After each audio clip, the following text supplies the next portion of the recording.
पिछले दिन जो लेक्चर चला था वो लास्ट क्लास आपका क्या था? तो लास्ट में हम लोगों ने देखा था लॉ ऑफ मल्टीपल प्रोपोर्शन। ठीक है, लॉ ऑफ मल्टीपल प्रोपोर्शन। तो जो बच्चे नहीं थे उनके लिए थोड़ा सा हम बता दे रहे हैं कि इसमें रूल ये था कि जब भी दो या दो से अधिक एलिमेंट कंबाइन करते हैं और दो या दो से अधिक कंपाउंड बनाते हैं तो उनमें जो उनका ये रहता है, जो उनका रेशियो रहता है,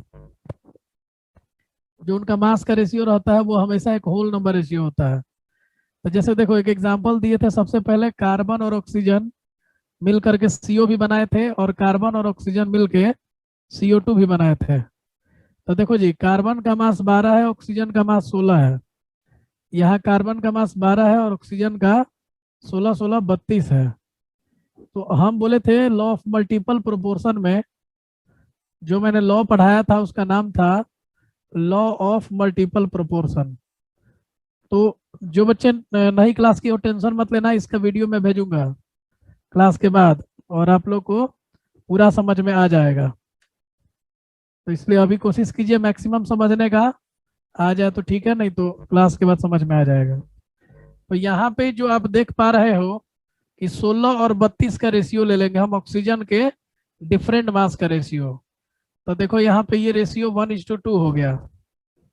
तो एक एलिमेंट का मास सेम रहता है, जब भी दो लोग कंबाइन करेंगे और दो या दो से अधिक कंपाउंड बनाएंगे तो उस कंपाउंड में एक एटम का मास फिक्स रहेगा और दूसरे एटम का मास अलग अलग रहेगा।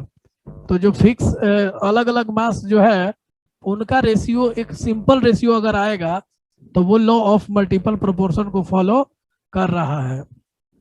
ठीक है, तो ये बात आप लोग ध्यान रखिएगा, ये मैंने बता दिया था।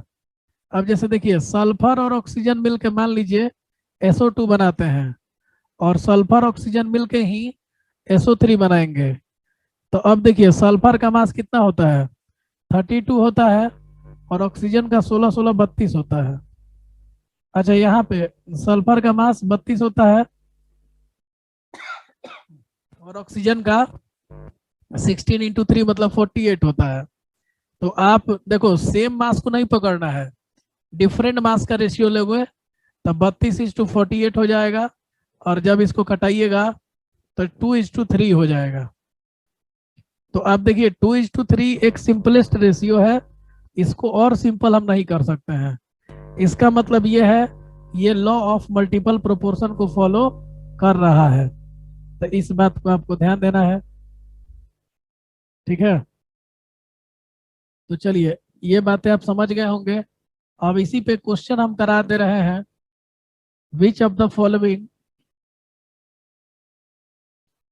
Which of the following prove the law of multiple proportion. एकदम आराम से बिना परेशान हुए क्वेश्चन पे सोचिएगा, इसमें से कौन सा लॉ ऑफ मल्टीपल प्रोपोर्शन को फॉलो कर रहा है। ठीक है, और ऑप्शन दिया हुआ है, पहला H2SO4 है और H2S है।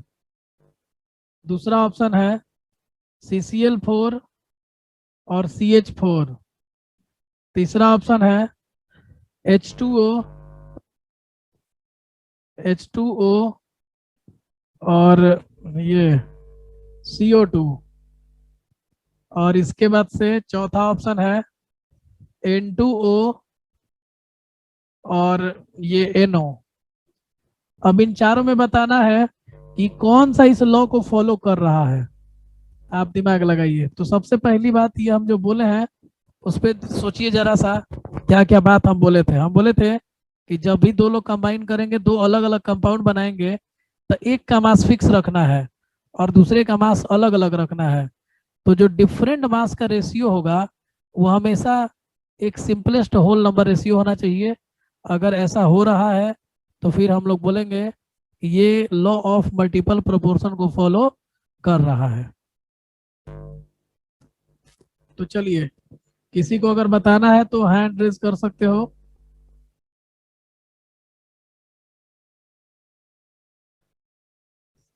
तो चलिए हम ही डिस्कस कर दे रहे हैं। 4 नंबर शिवानी कुमारी, बहुत बढ़िया।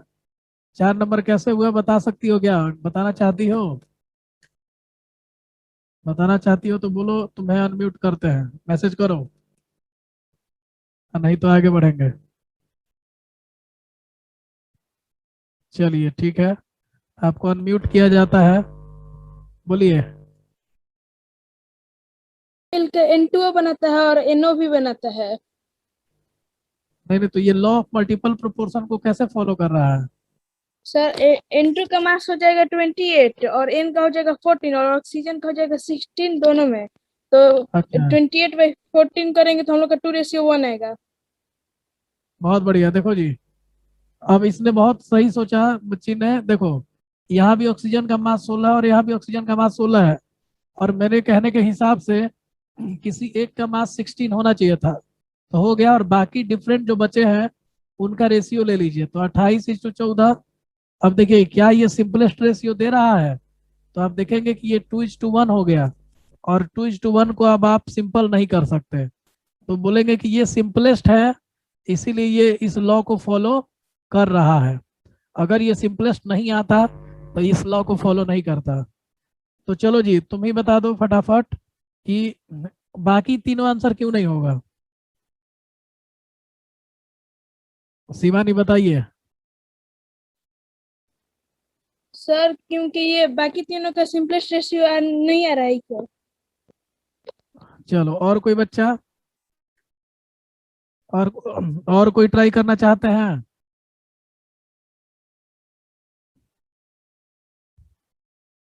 चलिए, तो अब कोई ट्राई नहीं करना चाहते हो क्या? मैसेज करो जल्दी। ठीक है, चलो मैं डिस्कस करता हूँ। आर्यन कुमार अंकित बोलना चाहते हो, बोलो भाई। सर क्योंकि इन तीनों में सर एलिमेंट सेम नहीं है। बहुत बढ़िया, यही हम सुनना चाहते थे। बहुत बढ़िया, देखो फर्स्ट क्लास में लड़का बहुत शानदार काम किया। यहाँ पे आप लोग मिलाओ जरा कि H2 का मास 2 होगा, सल्फर का मास 32 होगा, ऑक्सीजन का मास 64 होगा, और यहाँ हाइड्रोजन का मास 2 है, सल्फर का मास 32 है। तो तुम देख रहे हो कि दो एलिमेंट का मास तो सेम हो गया, तो डिफरेंट मास वाला है कहाँ? यहाँ ऑक्सीजन के साथ इधर भी तो कोई ऑक्सीजन चाहिए था। हाँ, अगर यही पे देखो, ध्यान देना एकदम, यही पे क्वेश्चन होता मेरा H2SO4 और H2SO3, तो पक्का हम बोलते कि ये इस लॉ को फॉलो कर रहा है। क्यों बोल पाते जरा समझिए। H2SO4 में 2 है, सल्फर का 32 है, ऑक्सीजन का 64 है, और H2SO3 में 2 है, सल्फर का 32 है, और ऑक्सीजन का 16 है। तो देखो भाई, अब यहाँ पे तुम देख पा रहे हो कि दो दो सेम हो गया, 32 32 सेम हो गया, और अब 64 और 48 का रेशियो लोगे, तो 64 और 48 का रेशियो लीजिएगा, तो आपको भी पता है कि ये 16 के टेबल में आता है।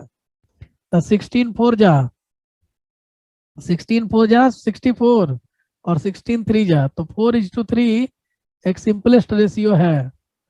तो याद रखिएगा कि ये एक सिंपलेस्ट रेशियो है, इस वजह से हम बोल सकते हैं कि ये फॉलो करता।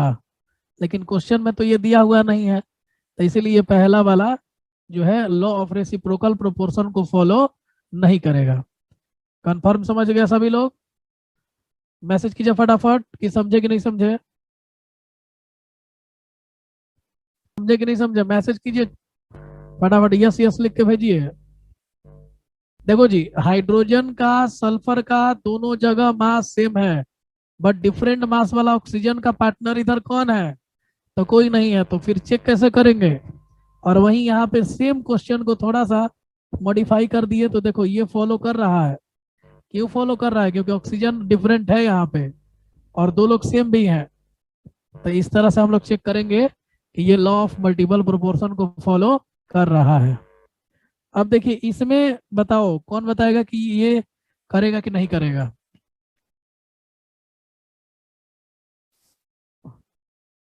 बताइए, हाथ उठाइए, हैंड रेज कीजिए फटाफट। शिवानी, चलो बोलो।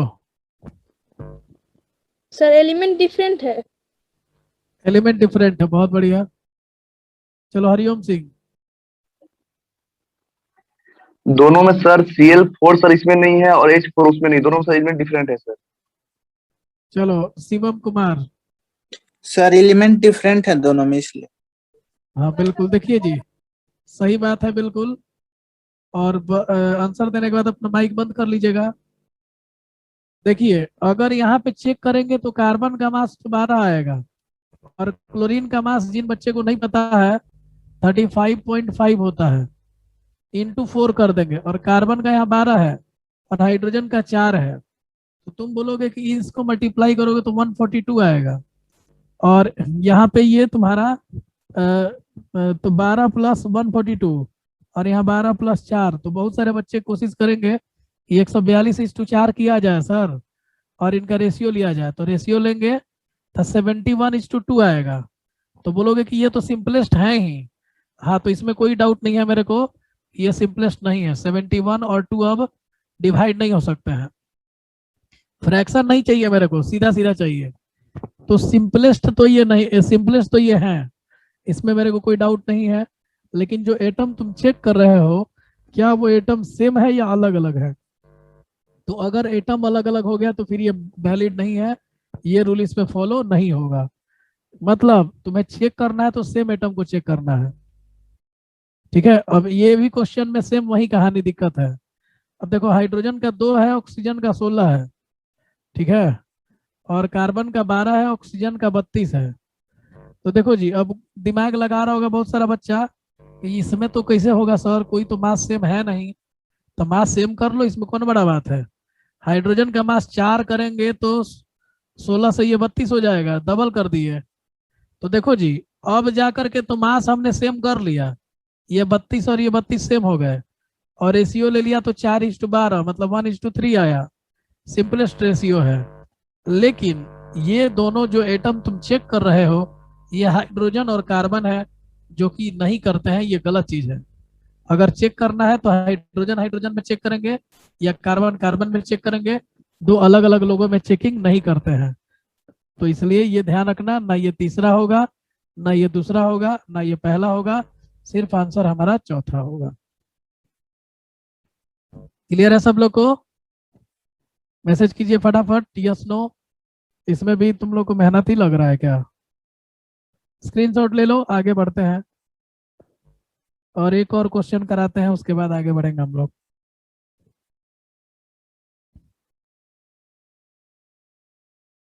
देखो जी क्वेश्चन है हमारा, which of the following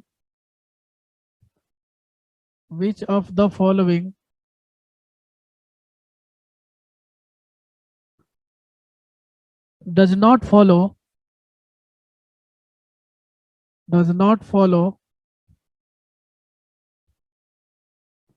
law of multiple proportion,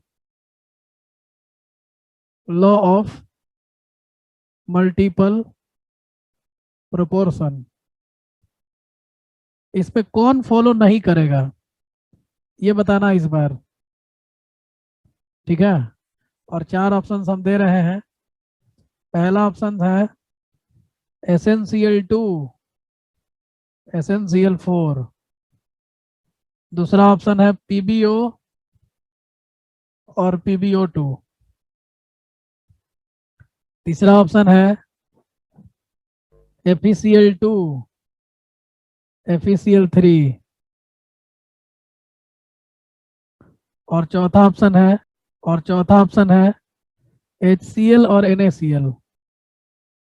अभी तो आंसर फटाक से आना चाहिए, बिल्कुल देखो आया, बोलो शिवम। Sir 4 number. हाँ शिवानी भी 4 नंबर। हम आसान तरीके से समझ गए होंगे सभी लोग, चौथा क्यों होगा, क्योंकि Cl तो सेम है, लेकिन चेक करेंगे तो H और सोडियम में थोड़ी चेक करेंगे। चेक करना होगा तो H में करेंगे, नहीं तो सोडियम में करेंगे।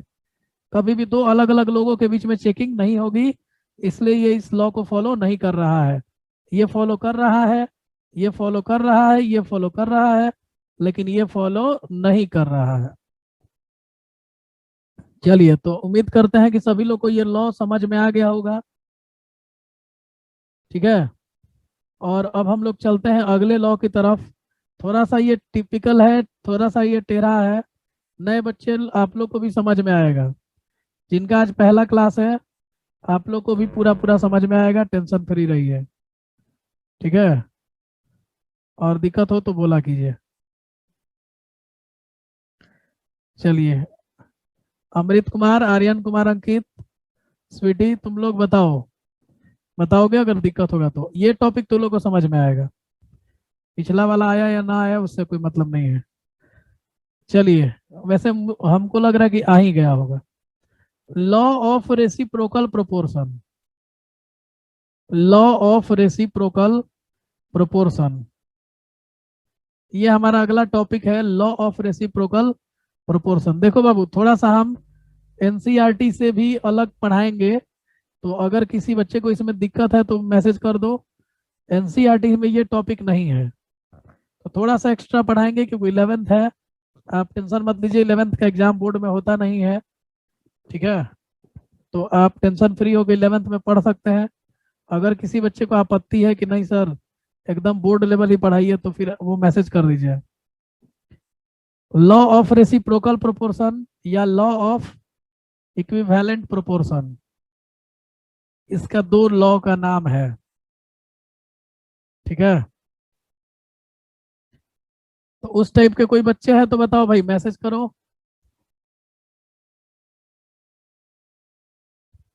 कोई नहीं है, चलिए अच्छा बात है। तो चलिए, लॉ ऑफ रेसिप्रोकल प्रोपोर्शन हम लोग समझने की कोशिश करते हैं। अब जैसे देखो, पिछला वाला रूल से ये बिल्कुल जुड़ा हुआ है, ठीक है ना? और ये दिया गया था रिचटर के द्वारा, it was given by Richter. Richter, याद रखने का तरीका बता देना। रिच मैंने धनी और टर मैंने टर्टर बोलता है, तो धनी आदमी टर्टर बोल रहा है, यही इसको खोज करने वाला है। तो याद रखना, कौन कौन इसका खोज किया? रिच टर। रिच मतलब धनी, टर मतलब टर्टर करने वाला, तो धनी आदमी है जो टर्टर कर रहा है, ठीक है? तो चलिए, तो ये समझ लीजिएगा आप लोग। अब पहले की दो एग्जाम्पल देख लेते हैं ना, उसके बाद बहुत अच्छे से फिट हो जाएगा दिमाग में। जैसे देखिए, मान लीजिए हम कार्बन लेते हैं, हाइड्रोजन लेते हैं और ऑक्सीजन लेते हैं। पिछले वाले केस में दो लोग कंबाइन करते थे और दो अलग अलग या तीन अलग अलग कंपाउंड बनाते थे। उसमें एक का मास हम सेम रखते थे और दूसरे का डिफरेंट मास लेते थे और डिफरेंट मास का रेशियो देखते थे। अब यहाँ पे क्या होता है जरा समझिए आप लोग। जैसे C और H मिला के CH4 बना दिया, कार्बन ऑक्सीजन मिला के CO2 बना दिया, हाइड्रोजन ऑक्सीजन मिला के H2O बना दिया, ठीक है जी? तो अब देखिए, इसमें आप लोग को क्या करना है बताइए। CH4 में कार्बन का मास 12 होगा, हाइड्रोजन का मास 4 होगा। यहाँ पे कार्बन का मास 12 होगा, ऑक्सीजन का मास 32 होगा, और हाइड्रोजन का मास 2 होगा, ऑक्सीजन का मास 16 होगा। तीनों जगह मैंने पहले अपने से मास निकाल लिया, मास कैलकुलेट कर लिया। अब देखिए बाबू, तो यहाँ पे आप देख पा रहे हैं कि 12 मास है और यहाँ पे भी 12 मास है। मतलब कार्बन ने क्या किया कि हाइड्रोजन के साथ कंबाइन किया तो 12 ग्राम दिया अपना, और कार्बन ने ऑक्सीजन के साथ कंबाइन किया तो फिर भी 12 अपना मास दिया। तो आप क्या देख रहे हैं कि कार्बन का मास सेम है, लेकिन डिफरेंट मास किसका है? तो हाइड्रोजन का है। तो डिफरेंट मास का जो रेशियो आ रहा है वो तुम्हारा 4:32 आ रहा है। हाइड्रोजन और ऑक्सीजन का जो मास का रेशियो आ रहा है, अब की बार एलिमेंट डिफरेंट लेना है। पिछले वाले में एलिमेंट डिफरेंट नहीं लेते थे, तो इस बार एलिमेंट डिफरेंट लेंगे। हाइड्रोजन और ऑक्सीजन का यहाँ और यहाँ से, मेरे को अभी आराम से सुनिए, पहले 10 मिनट सुन लीजिए, उसके बाद हाथ उठाइएगा क्योंकि अभी कंफ्यूजन क्रिएट होगा। देखिए बाबू, कार्बन हाइड्रोजन मिलकर CH4 बनाए, कार्बन ऑक्सीजन मिलकर CO2 बनाए, हाइड्रोजन ऑक्सीजन मिला के H2O बनाए। तो तीन लोग मिले और 3 कंपाउंड बना दिया। और पहले और दूसरे कंपाउंड में हम पहला कंपाउंड इसको मान रहे हैं, दूसरा कंपाउंड हम इसको मान रहे हैं। तो पहले और दूसरे में हम देखते क्या है कि कार्बन हाइड्रोजन के साथ मिल करके बना रहा है CH4 और वहां मास का रेशियो 12:4 है। कार्बन ऑक्सीजन के साथ मिला करके CO2 बना रहा है और 12:32 का रेशियो बन रहा है। तो इन दोनों केसेस में हम देखते हैं कि हाइड्रोजन और ऑक्सीजन का जो रेशियो है पहले और दूसरे कंपाउंड में वो 4:32 आ रहा है, यानी ये कट करके 1:8 आ रहा है। तो ध्यान दीजिएगा, एक ही आदमी दो लोगों के साथ मिल रहा है, कार्बन हाइड्रोजन के साथ मिला, कार्बन ऑक्सीजन के साथ मिला, तो जिनके साथ मिला है उन दोनों का रेशियो जो लिए 1:8 आया है। अच्छा, अब जिन दोनों का रेशियो लिए हो, जब वो खुद में कंबाइन करेंगे, माने हाइड्रोजन और ऑक्सीजन खुद में जब कंबाइन किए तो 2:16, तो इनका भी रेशियो आपस में 1:8 रहा। तो देखो, अगर ये दोनों रेशियो आपस में सेम है तो हम बोल सकते हैं कि it follows the law of reciprocal proportion. अब देखिए, एक बार और सुनिए, 2 बार सुनिए, दिमाग शांत रख के देखिए बाबू, सभी लोग समझिए। तो मेरा कहने का मतलब ये है कि ए, बी और सी तीन लोग कंबाइन करने चलते हैं। ए और बी मिला के ए बी बनाते हैं, ए और सी मिला के ए सी बनाते हैं, और बी और सी मिला के बी सी बनाते हैं। तो अब आप बताइए कि ए बी और ए सी में ए कॉमन है क्या? तो डिफरेंट कौन है? बी और सी। तो इन दोनों में जब लिया गया बी और सी का रेशियो, और जब बी सी ने खुद से कंबाइन किया तो उस समय लिया गया बी सी का रेशियो। या तो ये बी और बी बाई सी आपस में बराबर आएंगे, और नहीं तो बी बाई सी जो होगा वो इसका इंटीग्रल मल्टीपल होगा। इंटीग्रल मल्टीपल कहने का मतलब ये हुआ कि जो रेशियो आया है उसमें किसी नंबर से मल्टीप्लाई कर देंगे तो वो इसके बराबर आ जाएगा। तो 2 बातें ध्यान दीजिएगा, मैंने जिसे 2 से गुना कर दिए, 3 से गुना कर दिए, 10 से गुना कर दिए, तो बी बाई सी का जो रेशियो आए किसी नंबर से गुना करने पे भी अगर वो बराबर हो जाए पहले वाले बी बाई सी के, तो हम बोलेंगे कि ये इस लॉ को फॉलो कर रहा है।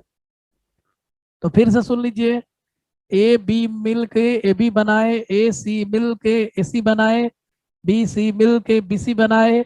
तो ए बी और ए सी में मैंने देखा कि ए कॉमन है, तो डिफरेंट लोगों का रेशियो लिया मैंने बी और सी का, तो बी बाई सी हुआ।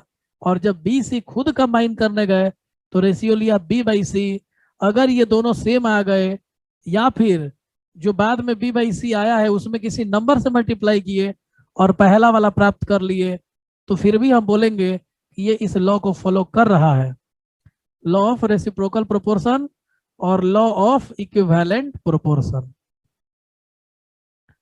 अगर समझ में आ गया हो तो ठीक है, नहीं तो एक एग्जांपल और लेंगे। और देखो जी, अब तुम लोग को समझ में आ रहा होगा। देखो, यहाँ ए का काम सी कर रहा है और बी का काम एच कर रहा है। यहाँ पे ए का काम सी कर रहा है और ए का काम सी कार्बन कर रहा है और सी का काम ऑक्सीजन कर रहा है। तो बी और सी का जो रेशियो लिए वो हाइड्रोजन ऑक्सीजन है यहाँ पे, समझ गए? तो हाइड्रोजन ऑक्सीजन का रेशियो लिए तो 1:8 आया, और जब हाइड्रोजन ऑक्सीजन खुद में कंबाइन किए तो फिर भी इनका रेशियो 1:8 आया। तो दोनों केसेस में रेशियो बराबर आ गया।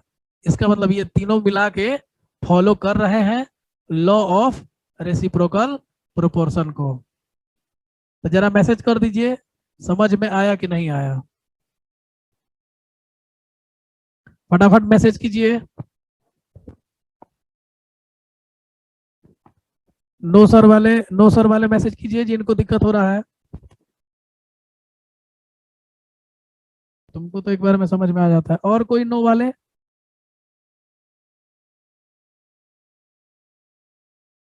और कोई नो वाले बच्चे?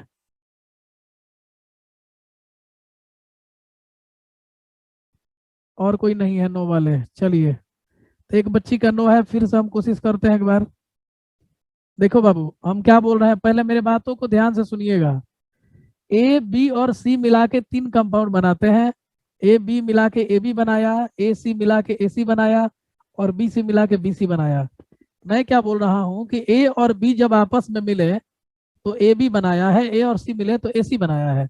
इन दोनों में एक एलिमेंट ए कॉमन है, तो डिफरेंट जो है वो बी और सी है। तो इन डिफरेंट का रेशियो ले लिए बी और सी, बी बाई सी कर दिए, और जब बी और सी खुद कंबाइन किए तो ये बी बाई सी बना रहे हैं। तो अगर दोनों रेशियो, जब शुरू में हम बी सी यहाँ से लिए थे और जब खुद में वो दोनों कंबाइन किए, तो अगर आपस में ये बराबर आ रहा है तो इस लॉ को फॉलो कर रहा है। या फिर अगर ये नंबर और इस नंबर को किसी नंबर से गुना कर दिए, 2 से 3 से, अगला एग्जांपल इसी पे होगा नीचे वाले पे। तो फिर हम बोलेंगे कि ये इस लॉ को फॉलो कर रहा है। अब हम यहाँ पे बताएं कि ए का काम कार्बन कर रहा है, बी का काम हाइड्रोजन कर रहा है, ए का काम कार्बन कर रहा है, बी और सी का काम ऑक्सीजन कर रहा है। तो तुम्हें इस तरह से दिख रहा होगा कि ए और बी मिला के ए बी बनाए, ए और सी मिला के ए सी बनाए। तो यहाँ पे ए बी सी हम बांट दिए हैं, ए कार्बन है, बी हाइड्रोजन है, सी ऑक्सीजन है। तो हाइड्रोजन और ऑक्सीजन जो हो गए वो बी और सी हो गए। तो हाइड्रोजन का मास 4 है और ऑक्सीजन का मास 32 है। तो इन दोनों का रेशियो हमने लिया, 1:8 आया। और जब हम देखें कि हाइड्रोजन ऑक्सीजन आपस में रिएक्शन करते हैं तो फिर भी 1/8 आ रहा है। इसका मतलब दोनों रेशियो बराबर है। तो ये इस लॉ को फॉलो कर रहे हैं, लॉ ऑफ रेसिप्रोकल प्रोपोर्शन को फॉलो कर रहा है, या लॉ ऑफ इक्विवेलेंट प्रोपोर्शन को फॉलो कर रहा है। क्लियर हुआ?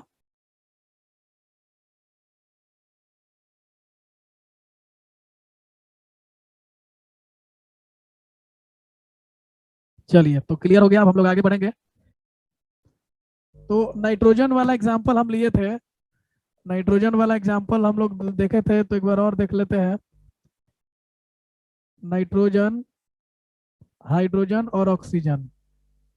अब देखिए, नाइट्रोजन हाइड्रोजन मिलके NH3 होगा, NO मिला के NO2 होगा, HO मिला के H2O होगा। तीसरी बार लिख रहे हैं, ध्यान दीजिएगा।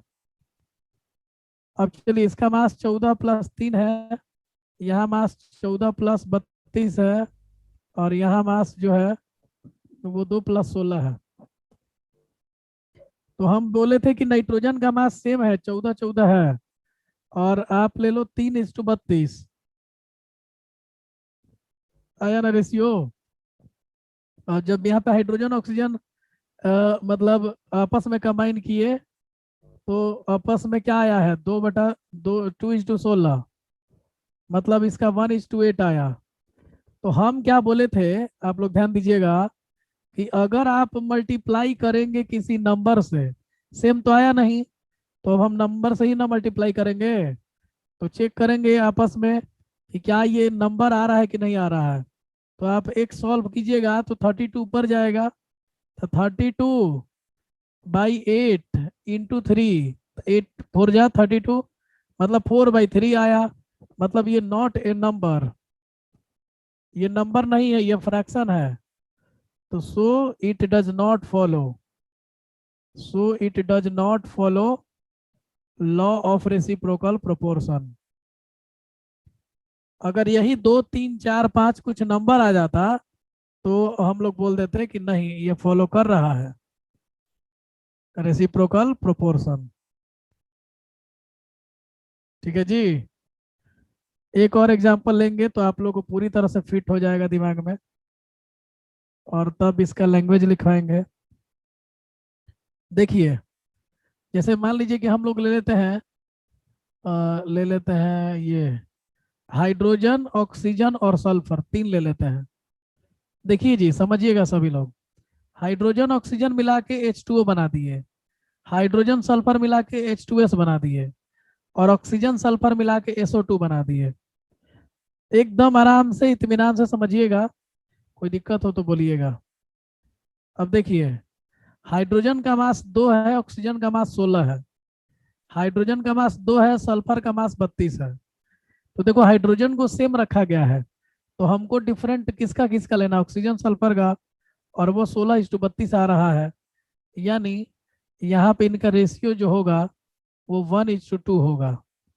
और यहाँ पे आइए, सल्फर का मास 32 है, ऑक्सीजन का मास भी 32 है। ठीक है, जिनको नहीं पता है जान लो, 16 16 32 हो जाएगा। तो यहाँ पर ऑक्सीजन सल्फर का जब रेशियो लीजिएगा तो 32:32, पर ऑक्सीजन वाला ये ऑक्सीजन का है और ये सल्फर का है, तो आपका ये रेशियो 1 आया है। अब देखो जी, तो अब हम चेक करेंगे कि क्या ये नंबर आ रहा है कि नहीं आ रहा है। तो x से मल्टीप्लाई किया तो 2 उधर चला जाएगा, तो x = 2, यानी 2 से मल्टीप्लाई करने पे ये इस लॉ को फॉलो करने लगेगा। तो इसलिए बोलेंगे कि hence it is prove that, चाहे it follow the law of reciprocal proportion. देखो, तीनों तरह का एग्जांपल आप लोग को समझा दिया हम। अगर सेम आएगा It follow the law of reciprocal proportion. It follows the law of equivalent proportion or law of reciprocal proportion or law of reciprocal proportion. तो ये बात समझ लीजिएगा आप लोग, ठीक है। किसी को डाउट है क्या? मैसेज करिए तो जरा। तो तीनों का बताइए, किसी को दिक्कत है तो? नहीं दिक्कत है तो स्क्रीनशॉट लीजिए, अगले पेज पे इसका हम लैंग्वेज लिखवा देते हैं।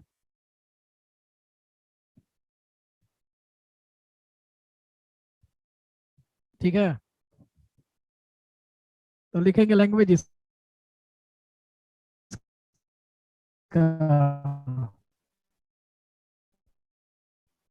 Law of reciprocal proportion, law of recipro और law of equivalent proportion, equivalent proportion. तो इसका लैंग्वेज हम लिख दे रहे हैं, आप लोग समझ लीजिएगा, ठीक है। तो देखिए इसका लैंग्वेज क्या लिखेंगे। The ratio of the weights, ये रिच्टर के द्वारा दिया गया था। The ratio of the weights of two elements, the ratio of the weights of two elements A and B, A and B, and लिखने का मेरा वो तरीका है, देख लीजिए, नहीं आता हो समझ में तो हम छोड़ो, लिख देते हैं A and B, A and B which combine separately, which combine separately, which combine separately, ठीक है, with a fixed weight of, with a fixed weight of, एक का मास फिक्स रखना है, fixed weight of the third,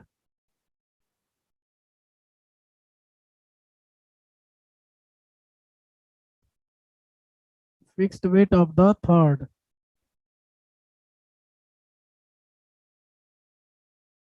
fixed weight of the third, ठीक है। Third element सी, यहाँ पे सी को फिक्स किया है, हम लोग ए को फिक्स किए थे। थर्ड एलिमेंट सी, ठीक है, is either the, C is either the same और simple ratio, either the same और सिंपल रेशियो, सेम हो जाए या सिंपल रेशियो हो जाए, ठीक है, रेशियो ऑफ द वेट्स और सिंपल होल नंबर रेशियो बोलेंगे, simple integral, simple integral of whole number, whole number, ठीक है, simple integral of whole number of the weights, of the weights in which A and B combine directly, A and B combine directly with each other। देख लो, एक तो ये language हो जाएगा और एक मैं अपने लैंग्वेज में लिखवा दे रहा हूं, जो तुम लोगों को मैंने ए बी और सी लिख करके लिखा था, ए बी और सी लिख करके लिखा था। ए बी मिला के ए बी बनता है, ए सी मिला के ए सी बनता है, और बी और सी मिला के बी सी बनता है। तो इसको लैंग्वेज में कैसे लिखेंगे, देखो लैंग्वेज में लिखेंगे when A B and C combine with each other,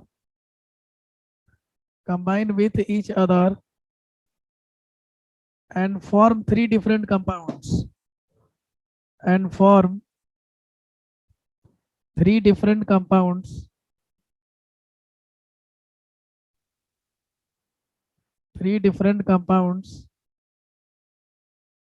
AB, AC and BC. ठीक है, AB, AC and BC. Then if mass of A is fixed, if mass of A is fixed,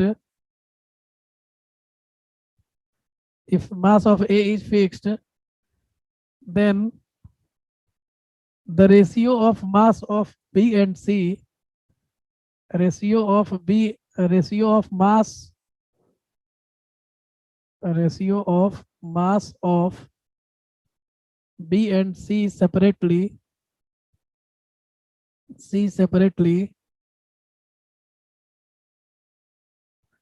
will be either equal,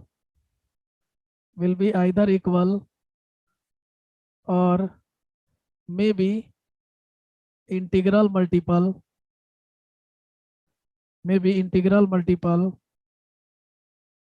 when they combine,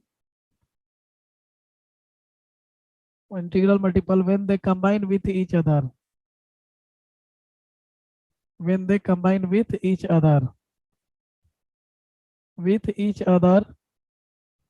directly,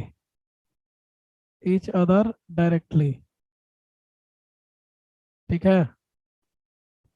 अब इसी को कहते हैं law of reciprocal proportion, इसी को कहा जाता है, this is called law of reciprocal proportion और लॉ ऑफ इक्विवेलेंट प्रोपोर्शन, इसको हम लोग बोल सकते हैं। ठीक है, ये दोनों लॉ बोल सकते हैं। बताओ जी, दोनों में डेफिनेशन कौन सा ठीक है, नीचे वाला ऊपर वाला? दोनों डेफिनेशन देख लीजिएगा, जो डेफिनेशन ठीक लगे। ठीक है, एकदम स्पष्ट हो जाएगा, नीचे वाला सेकंड वाला। ठीक है, तो चलो नीचे वाले से ही क्लियर रखिए आप लोग, और इस लॉ को कहते हैं लॉ ऑफ रेसिप्रोकल प्रोपोर्शन। किसी को कोई प्रॉब्लम है स्क्रीनशॉट ले लीजिए, और यहीं पे मीटिंग को समाप्त करेंगे। मंडे से क्लास जो है आपका वो सुबह में चलने लगेगा 10 से 11। ठीक है, तो चलो जो रिकॉर्डिंग किया है बच्चा वो लोग भेज देना मेरे पास। अभी इसको हम YouTube पे भी डाल दे रहे हैं, तो YouTube पे भी आप लोग देख सकते हो, अपने फ्रेंड्स को शेयर कर सकते हो। कल क्लास नहीं चलेगा, मंडे से क्लास चलेगा, और मंडे से 10 से 11 चलेगा। ठीक है,